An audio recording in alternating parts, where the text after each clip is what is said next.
Welcome to another edition of No Free Lunch, Economics for a Fallen World. Professor Guernsey here, joined by Dr. Jeff Heyman. Dr. Heyman, you've been talking about the demand curve already, its relationship to diminishing marginal utility, but there's a difference between moving along a demand curve and a movement of or a shift of the demand curve. Let's talk about that important concept. Sure. And it's really fundamental because we're trying to understand two different phenomena. We're trying to understand, on the one hand, what is it about the consumers make and the choices that they make relating to, back to your comments about the utility that they face and those changing marginal utilities that they face, versus what would be a result of changing opportunity sets for the producer, which is a different kind of thing. So we're going to see that the change in quantity demanded will be based on a change in behavior of producers, whereas changes in demand are actually changes in consumption decisions. And that's why we make this distinction, because it makes a world of difference whether we're trying to understand consumer behavior or producer behavior.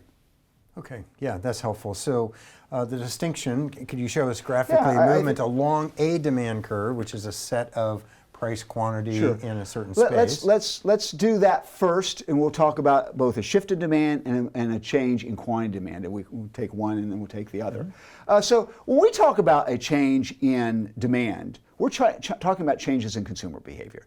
And there's almost anything that could result in changes in consumer behavior that they might decide to consume differently. One most common is a change in income. We have college students here, and they have a certain set of consumption choices today because they're the poor college student.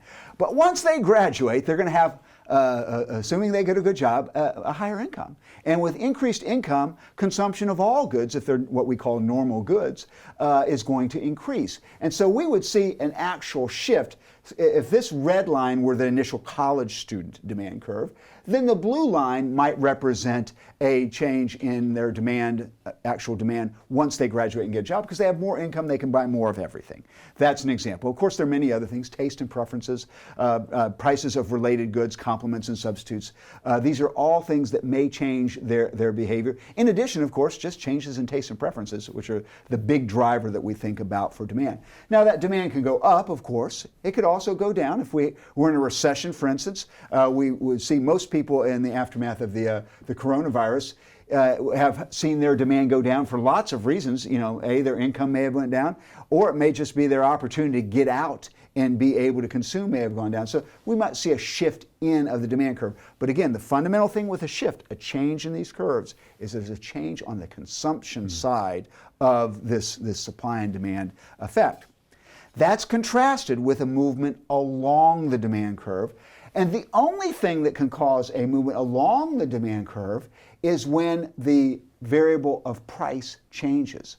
But this is the important thing to note. And while we haven't been able to show it to you yet, because that's next chapter when we're going to get to supply, that will only be based on a change in producer behavior and a shift of the supply curve. That will drive a change in the price. And so just a hint, and I'll play a trust me card for now. The supply curve is going to kind of look like this dashed line.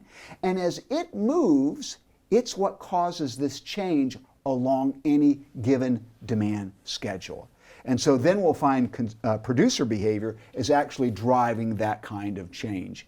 And we'll see a response in price, and none of the consumers' actual preferences have changed, or their income or anything like that, but they have an entire schedule based on whatever the producer is going to do. And that will be reflected in a change in quantity demand. So the demand curve that we're looking at here in isolation represents quantity demanded versus the price of that good or service. That's correct. If something else changes, that could cause a shift in the demand curve, because we're not representing that in this PQ space. That's right. The only thing we're doing with our main diagram is price. That's our variable that will adjust behavior.